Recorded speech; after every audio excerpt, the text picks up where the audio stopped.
Assalamu alaikum and welcome. Today we're going to be discussing the topic how to stay motivated for homeschoolers, and we're going to be talking about how to get motivated and how to stay motivated as a homeschooler. So I think that learning these techniques is so important to homeschooling parents. I believe that learning to stay motivated is actually up there with the top personal skills that you need to master as a homeschooling parent. I think it's normal that we all go through dips. We all sometimes lack motivation. That's completely normal. That's human. But what is problematic is when you are feeling that lack of motivation on a regular basis, or when you're feeling a lack of motivation for very sustained periods of time, and that's problematic. And it's problematic because you're dealing with the education of your children. What you're trying to achieve in your home is important, very important. And ultimately, also, it's affecting you and your fulfillment in life if you are lacking motivation. So before we get into this, I want to say hello and welcome you all here and introduce myself. So my name is Dr. Gemma Elizabeth. I am the founder of OurMuslimHomeschool.com and the host of the Raising Mums podcast. And I am a mum of 4, recently just had a baby. He's 8 weeks old, I think. 4th child, poor kid. I don't know how old he is. I think he's 8 weeks old. And I come on here weekly, inshallah, to inspire mums to live with purpose and intention, to raise their children mindfully, and to empower mothers everywhere to live their lives fully, to own their lives and to thrive doing it. And so this is streaming on Facebook right now, and we're on Instagram. Later on it will be published on YouTube, it'll be on my website, OurMuslimHomeschool.com, and it'll be on the podcast Raising Mums. So you can go back and watch this again if you need to pop out, and you can come back again. Right, so I just want to also just mention that feel free to add comments. I can see already on Instagram a lot of you are commenting already. Assalamu alaikum everybody. Feel free to pop in comments as we go along, ask questions. I will try at the end to answer any of your questions after we've gone through this topic. And if I can't interact with you as we're doing this live, I do go back at the end, when we finish, and I read everything that you've written. So do talk to one another, and I can't wait to get cracking with this. So how do we stay motivated and how do we keep motivated? Motivation is important because with sustained motivation, you can achieve anything, God willing. With sustained motivation, you can push through any barriers, God willing. And with sustained motivation, you can keep going. Motivation leads to more freedom, it leads to more happiness for your family, leads to more freedom for your family, more achievement for your family, and more joy for your family. We, as homeschoolers, we need motivation constantly. You might feel that you need motivation to get up in the morning when it's dark outside and start your day, to stick to that curriculum that you're finding hard or that your kid's finding hard, but you know that there's goodness in it. You might need motivation to start habit training your kids or keep going with habit training with your children. To start homeschooling altogether requires a tremendous amount of motivation. Maybe it's being consistent with something that you're doing with your children, nature study, going out in the cold and nature study, whatever it is, it's being consistent with that. Quran. Maybe you have a dream and ambition that your children will memorize the whole of the Quran or Juz Amma or just Yasin or something, but you have to be consistent with that. So you need motivation to do that. There are so many things as homeschoolers that we need motivation for. So the first thing that a lot of people will suggest when you are lacking motivation, and it's not wrong what they're suggesting, it's only half of an answer. When you're feeling like you lack motivation, you will often hear people say, just take a break. Just take a break if you're feeling burnt out. Just step away from the situation and come back when you feel better. Go and do something that you enjoy, that you love doing. Heal yourself and then come back. And that's true. That's absolutely true. That's a great piece of advice, but it's only part of the solution. Because for the doctors out there, what you're doing is you're just treating the symptoms. You're not treating the root cause of the problem. For example, let's say you're running and you fall down and you scrape your knee. So you put a plaster on it. You start to feel better, you start to heal, you run again. But if every time you run, you fall and cut your knee, you're going to get through an awful lot of plasters. Instead of just relying on those plasters, you need to find a way to stop falling all the time. You need to start finding a way that you don't fall every time you run. If you want to run, you need to stop falling. If you want to homeschool, you need to stop falling. And that is by maintaining your motivation. So take a break. If you are right now lacking motivation, if you're burnt out, step one, I do want you to take a break and step back from your situation and do something that you love. Maybe you love cooking, maybe you love exercising, whatever. Do that. Try to involve your kids so they're still getting an education, and then go back. But you will have heard this quote from Einstein. Some people debate whether it was Einstein who said it, but the quote is good nonetheless. The definition of insanity is doing the same thing over and over again and expecting a different result. So when you go back, don't just keep doing the same thing over and over again. Put these steps that I'm going to lay out for you now into place. Because if you keep falling, if you keep burning out, your children are being affected, and it's just not an efficient way to homeschool, and it's not a happy way to live.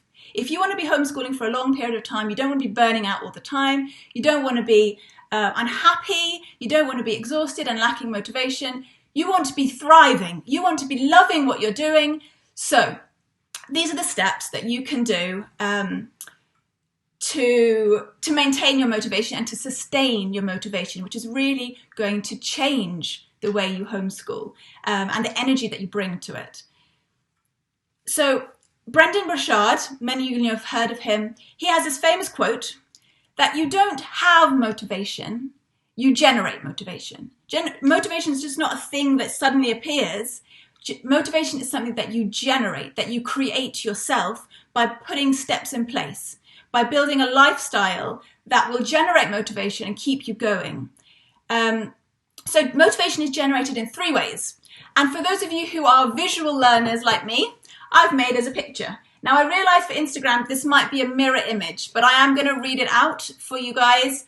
On Facebook, it should be okay. So for those of you who are listening on the podcast as well, I will read this out. There are 3 ways to get motivation, to generate motivation: ambition, belief, and action, which leads to momentum. I'm going to go through all of this. I know that this is a little bit abstract. Many of you haven't learned about motivation before. So what if you are able to right now, go grab a pen, go grab a notebook, and you can make notes as we go along, or you can come back later and re-listen to this when you've got a bit more time and make some notes. So ambition, the first one.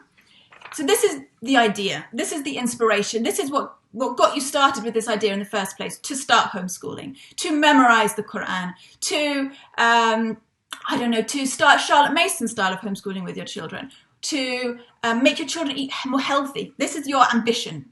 The second thing is belief.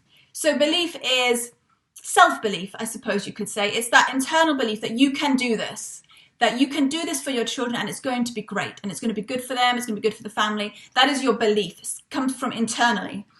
And then action is doing the thing, doing the thing you want to do. That's action, which leads to momentum. And I'll get a bit more into that. Momentum is basically the energy. Once you start doing something, it creates some energy, it energizes you, and you keep doing that action. So, ambition, number 1. So ambition comes from, like I said, it's an idea, it's an inspiration that you get. Maybe it's a book you read. Maybe it's people that you surround yourself with. Maybe you've got some great friends and the way they do things is really inspiring and you want to take on some of their ideas. Maybe it's from a podcast or a broadcast like this, an Instagram account, a Facebook account, or maybe it's just something that you've always wanted for your children. You've always wanted them to be outdoors. Maybe you've always wanted them to learn Arabic. Whatever it is, you have this ambition for your children and for your homeschool. Now, we'll focus a bit more on environment later on, because that's a really big one that I want to touch upon. But when it comes to ambition, I'm going to keep this short. the main thing is, I want you just to focus, okay? You can't have 50 ambitions and expect to have a good result with 50 ambitions at the end. Focus on 1, 2, 3, at the most, goals and ambitions that you want for your children. And that's what I want you to do now. So that's step 2. So step 2 is decide what you want. What are your ambitions? What are your ideas for your children, for your homeschool?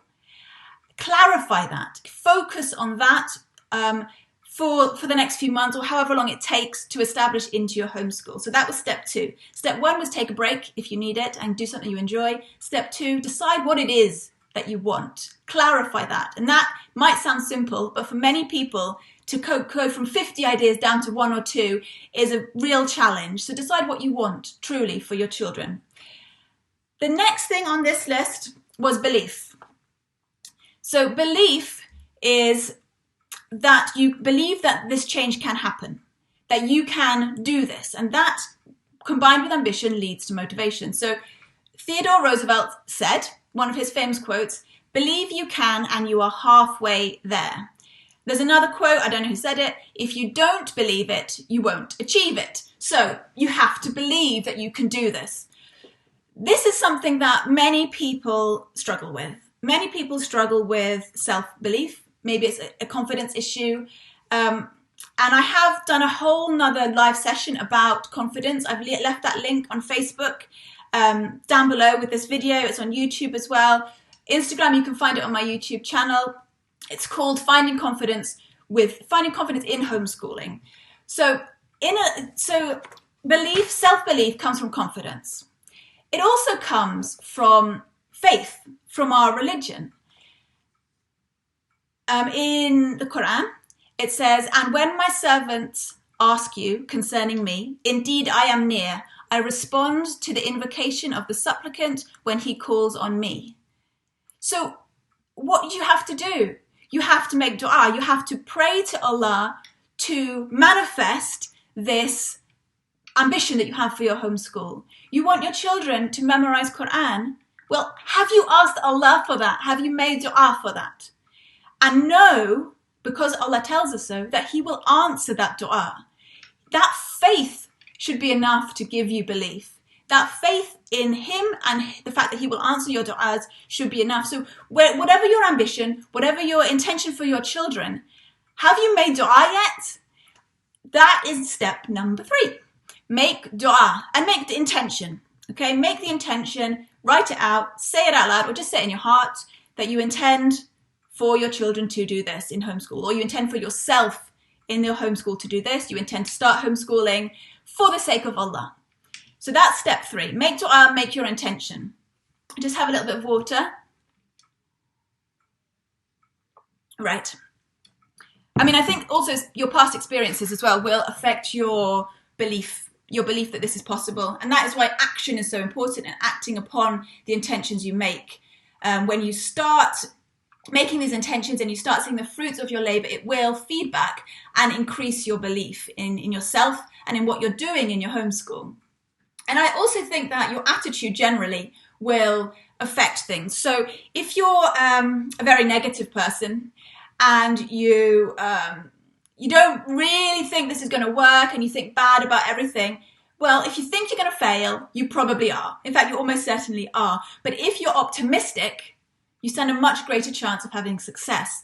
Did you know that research actually shows that optimistic people are more successful in life? They are happier. They actually live longer.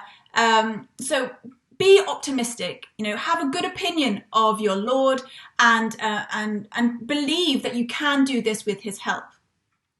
There is that hadith that says, "I am what my servant believes me to be." And Allah says, "I am what my servant believes me to be." And so what do you believe of your Lord? Are you optimistic? Do you believe good things are coming your way or not? That's up to you. So your attitude as well will affect your belief that this thing that you have ambitions for your homeschool will come to fruition.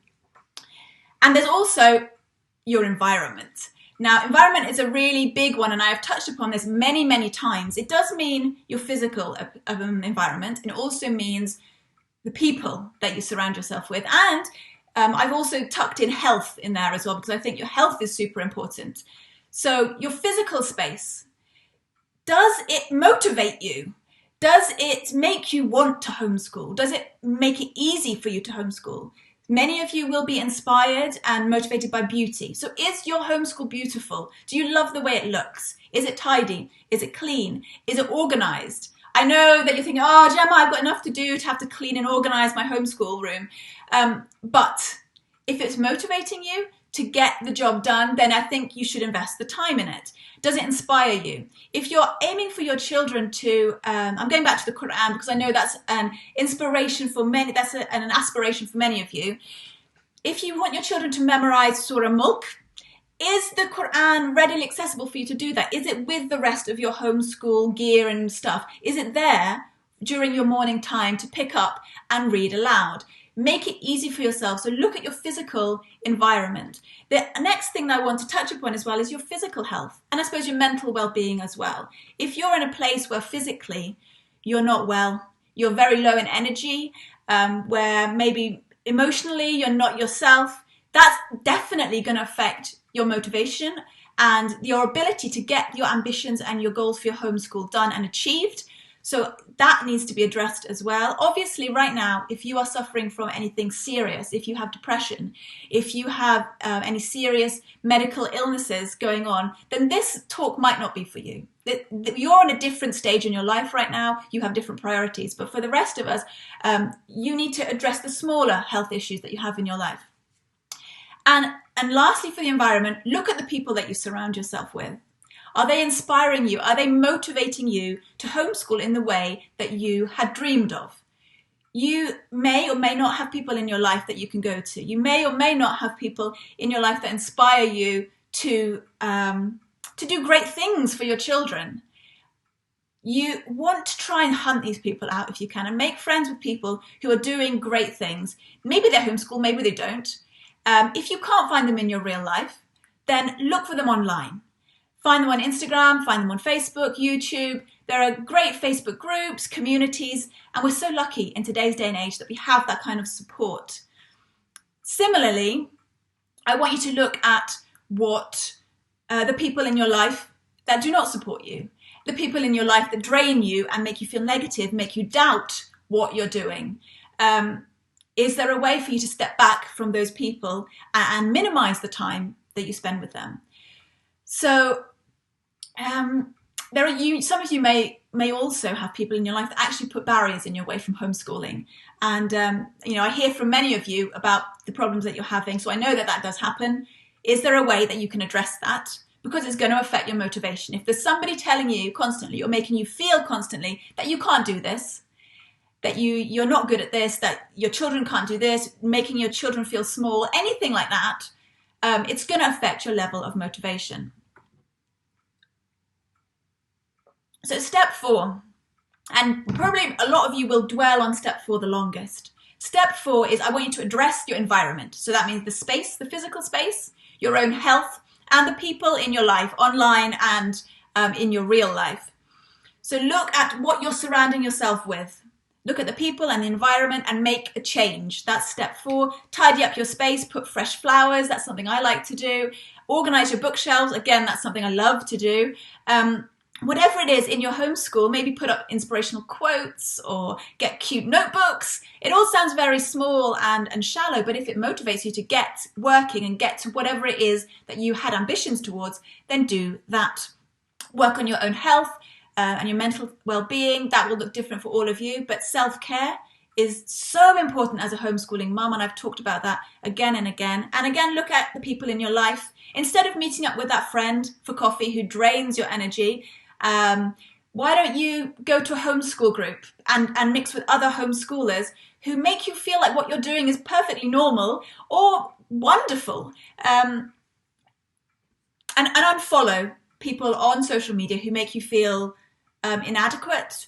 Even if you don't unfollow them forever, just until you have healed, until you're in a better place emotionally, you can do that as well. So if we go back to this diagram, again, very high tech, we've got ambition plus belief leads to motivation. So those are the two topics we've touched on already. once you feel motivated, you've got to take action. There's no good having all these good, happy feelings in your head and feeling great and got all this stuff going on, but you don't actually do anything with it. You have to take action. It's no good. Okay, Brendan Brashad as well, he says, we must remember that we are not the sum of our intentions, but we are our actions. So you have to act. You have to do something with your great and lofty intentions. Now this is going to require effort. And this is the bit that sometimes we struggle with, understandably. You have to put in the effort at this point. You have to take steps to make it happen. So if we go back to an example I mentioned previously, you want your children to eat more healthy food. That's an aspiration for many of us. So you decide to wake up slightly earlier and make them porridge. Instead of giving them sugar-filled cereal in the morning, Frosties or whatever it is, you decide I'm going to make them porridge and cut them some fruit. So you do that in the morning. You've taken action. But then what happens? You gain momentum. Snack time comes around, and instead of giving them chocolate, grabbing a bar of chocolate, which would be much easier from the cupboard, you decide, you know what, I'm going to give them something healthier. You give them some yogurt with some nuts on top and some honey or something like that. A little bit more effort, but you didn't want to waste that healthy breakfast. You didn't want to just give them chocolate after you've given them so much good stuff. So you've gained momentum.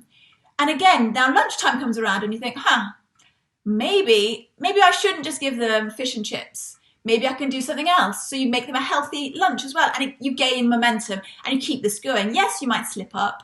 Yes, you're not going to keep healthy food all the time, but you've gained momentum, and that momentum feeds back into your self-belief, your belief in yourself that you can do this.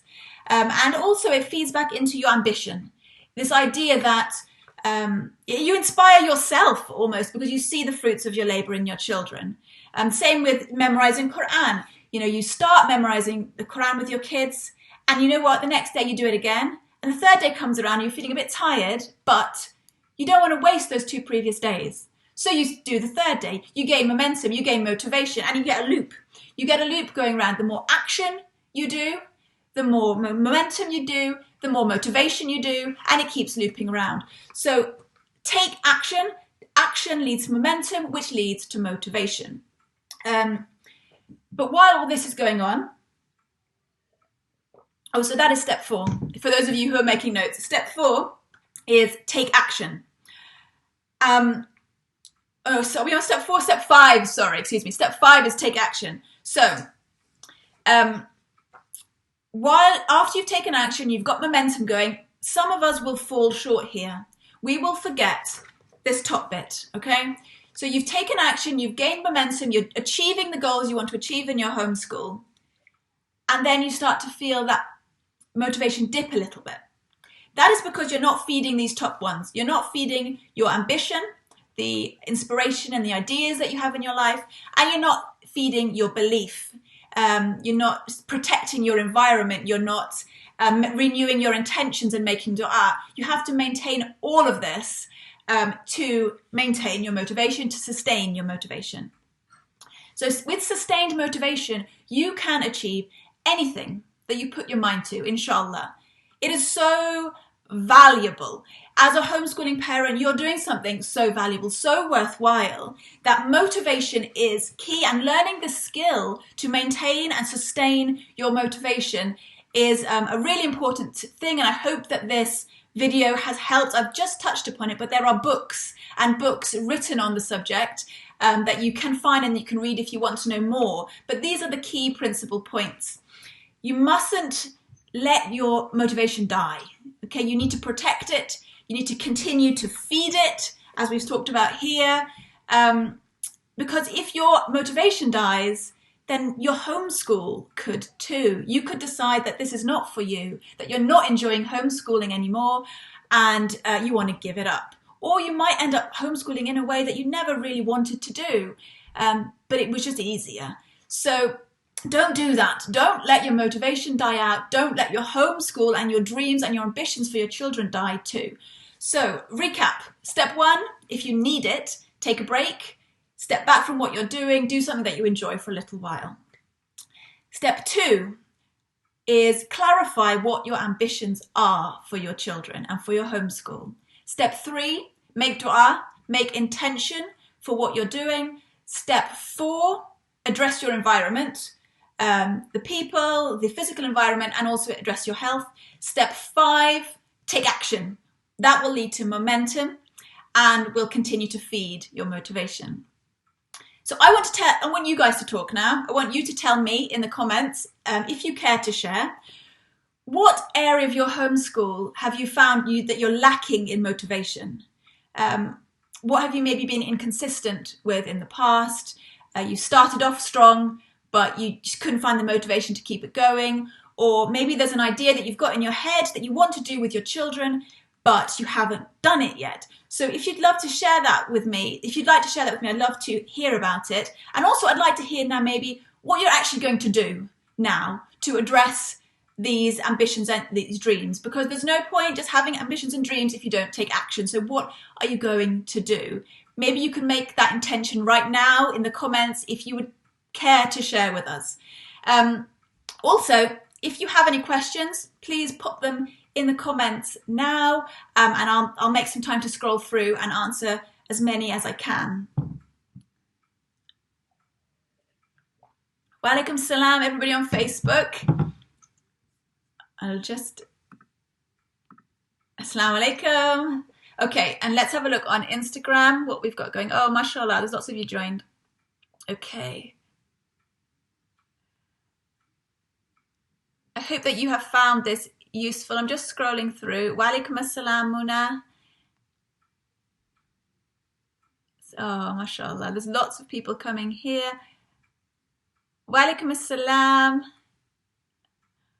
Okay, somebody's asked me about vaccinations.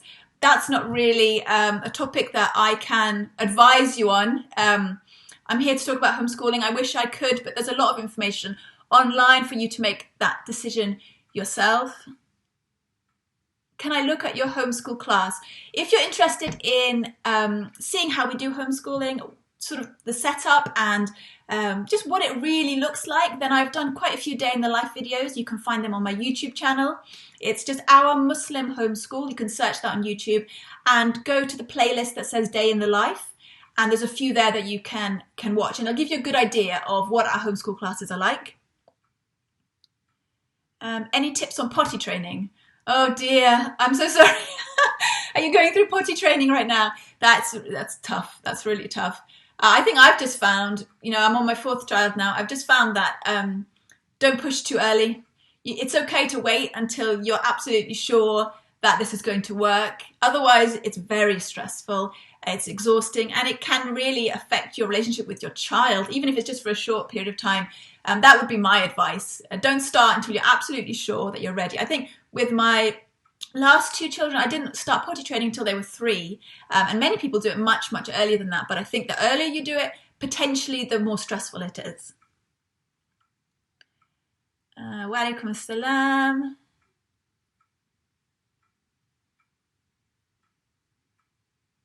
Homeschool mum that quit homeschooling affect me very much in a very bad way.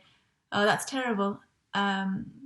Yeah. So if you know somebody who was homeschooling and they quit and they are saying negative things about homeschooling and making you feel down and bad about yourself and bad about the whole homeschooling thing that you wanted to do, you have to look at that person. What they're saying is not actually an attack on you. What it is a reflection of their own inner struggle. They're struggling with this decision that they've made. They're struggling with what they're viewing as a failure. And whether it is a failure or not is not up for us to say, but they are taking it on as a personal failure and reflecting it back out into the world. So if somebody is saying something negative about homeschooling because they couldn't do it, it's not a reflection on you, it's a reflection on them. So don't take it personally. If there's a way that you can step back and not be around that person, not take in what they're saying, then do that. Step back away from that person if you can. And remember,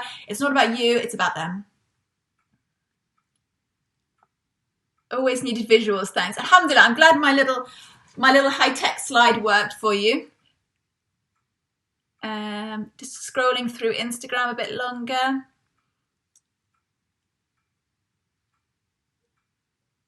People complimenting my hijab. Well, thank you. I felt like something a bit summery today. It is so grey and dark outside. What are a few things that you would do to look after yourself? That's a nice question. Thank you, Samira. I mean, for me, I do things physically to look after myself, like exercise. Exercise not only helps you feel better, give you energy, it also gives you mental clarity, and really helps with, that's very important when you homeschool, that you have mental clarity and that you have energy. And also it helps you to feel better and look better in yourself. So that's one thing that I would suggest is exercise. I try to eat healthy. I don't have much time to do things like bath and face mask and that kind of thing because I have a newborn baby. I love to read as well. That is something that I really identify myself with, is that I am a reader, and if I don't read, it affects me. So what do you identify yourself as? Are you somebody who always exercises? Are you somebody who, I don't know, who somebody's very sociable and you like to go out and meet your friends? Then do that. Whatever it is you identify with. Do what you can. There are seasons and times in your life when you can do more of those things. But do your best, and it will help your motivation and give you more energy.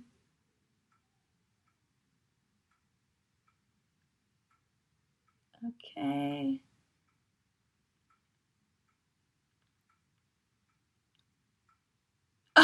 Somebody's saying, I have all the resources but no motivation. Well, at least you have the resources. It's a good place to start, and I hope this video will help you to get some motivation. Salam Gemma, I hope you're well. I really love the idea of morning basket, but I find it difficult to be consistent each day. How long do you spend on your morning basket and your desk work? We spend maybe half an hour on the morning basket, and then desk work maybe an hour and a half. Maybe a bit more than an hour and a half now, actually, because we kind of move it onto the rug. So that kind of counts as our desk work. But actually, the next live session that I'm planning to do is all about the morning basket. So I hope you'll be able to tune into that, Samira. I'm going to be discussing what is a morning basket, what's it all about, why is it such a useful tool in your homeschool, and how I do it and what I put in my morning basket. So that's going to be the next live session that I do next week, inshallah. Thank you. How did you make the decision to homeschool your kids? So I actually did a live session 2 weeks ago about why we homeschool our children, and you can find that on YouTube. It's called The 2 Biggest Reasons We Homeschool, or something like that. If you're on Facebook, you can find that in the videos tab about why we homeschool. That was just 2 weeks ago. It should be right on the top there. If you're listening on the podcast, I'll put the link for that in the show notes. What if you're finding Okay, what about financial issues, basically, somebody's asking about. So financially, I'm glad you asked. On Wednesday, inshallah, I'm going to be publishing a blog post that is 50 plus free resources that every homeschooler should know. And the reason that I decided to work on this and to publish this one is because I think financial reasons are one of the biggest reasons that as homeschoolers, that more people don't homeschool. A lack of self-belief and financial restrictions.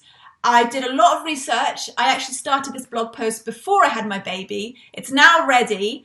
I found more than 50 really good quality resources that are free, that can be used in your homeschool and to provide a really well-rounded homeschool experience for your children. And these are not free resources. Some free resources claim to be free, but then after 7 days you have to pay, or there are all sorts of restrictions. These are genuinely free and they're really good quality. So that blog post will be coming out on Wednesday, inshallah.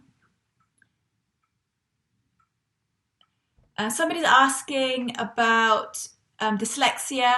I'm afraid I don't have any experience with dyslexia and dealing with that as a homeschooling parent.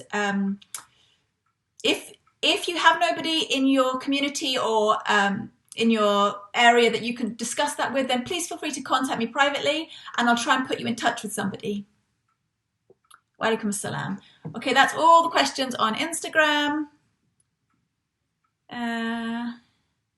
So somebody has kindly shared their inspiration, that what they want to do with their children here on Facebook. They've said, Jazakallah khair for this. I wanted a play-based outdoor learning homeschool for my children in winter. And I'm having a small flat, I'm losing motivation. I feel like I'm struggling with them and I'm wondering whether to stop. Thinking they could get outside more at school. I was making a bit of effort to take them outside every day for 2 or 3 hours or more, and now I'm failing. Yeah, that's tough because it's winter. It's winter, but you want them to get outdoors. I would suggest you look at your environment in the sense that you look at ways that you can set up to facilitate that, things that you can do to facilitate going outside. Now, for example, when I was heavily pregnant, not that long ago, I still wanted my kids to go outdoors. So I invested in warm clothes for myself, and I invested in one of those camping stools. If you saw me in the park, you would have laughed. I took a foldable stool with me. It was very light because it's a camping one. I took that with me. I opened that out in the park, got my picnic blanket out, and sat there and let my kids just be outside. The temptation when you're heavily pregnant is just to stay inside, stay on the sofa, and eat chocolate, which I did do, of course, but I didn't want their homeschooling to suffer and their homeschool experience, so I got myself a camping stool, a good thermos as well, and I got outside. So I don't know if there's a way, sister, that you can invest in things that will make going outside easier for you. A stool, rugs, picnic blankets, warmer clothes. I know that the lack of sunlight as well does affect our energy levels, so perhaps that might be an issue for you, and you could look into ways to treat seasonal affective disorder. But also, don't jump back into school just because of this, because winter will be over soon, and spring will be back, the longer days will be back, and you may regret your decision. So don't be hasty with that decision. But if after taking these steps, you still feel like school would be the right place for them, then, seek advice from those around you that you trust, and perhaps that will be something that you decide to do. Somebody's asked, how long should I de-school my kids after 2 years in state schools? Well, it depends on their experience. If your children have been in school and they had a very negative experience, and now they're at a point where they have no motivation to learn, where learning and anything school related is a very negative experience for them, then your period of deschooling is going to be longer. So for those of you who are not familiar, deschooling is just this idea that after you take your kids out of school, you give them a very extended break. You do nothing at all that looks like school, feels like school at all for a long period of time. And that allows your children to heal emotionally from what they may have experienced, and also to reframe in their minds what learning is all about. And then slowly what tends to happen is they start to want to learn themselves. They'll start to pick up the books themselves, start to initiate activities themselves, at which point you reintroduce learning. So this sister is asking, how long should you de-school? I think it depends on your child. I think start de-schooling now and see the effects. Don't rush back into schooling straight away. See how long it takes for the individual child. Good morning, Amira. I'm glad you're here. Assalamu alaikum. Love the camping stool. Alhamdulillah. Right, great. So I think that kind of wraps it up. So that's a reminder for you now. If you want to rewatch this, if you haven't been able to watch the whole session, then you can pop back onto so Facebook, you just need to click on the videos tab and you'll find this video there, and you can rewatch it whenever you like. It'll also be on my website. It'll be on YouTube as well. If you're on Instagram, it'll be on my stories feed for 24 hours. Then after that, you can head over to my website, ourmuslimhomeschool.com, and watch it there. And also I will be uploading it on the Raising Mums podcast. So again, to remind you, last week, I published on Wednesday, I published a blog post about it actually was a guest blog post. Somebody came on and her daughter, subhanallah, she memorized the whole Quran in just 2 years. So this blog post is called How to Help Your Children Memorize the Quran Fast. So that's on my blog, ourmuslimhomeschool.com/blog. You can find it there. And she shares her tips about how her daughter, aged only 8 years old, managed to memorize the whole Quran. It's a very inspiring story. And next week on Wednesday, I'll be publishing that 50 plus resources, free resources that every homeschooler should know. And then on Sunday, I'll be back again at the same time, inshallah, talking about morning baskets. What is a morning basket? Why should I have a morning basket? How can it help me and my children? And what do I put in it? So I hope that you've learned a bit more here about what motivation is all about, why it's so important.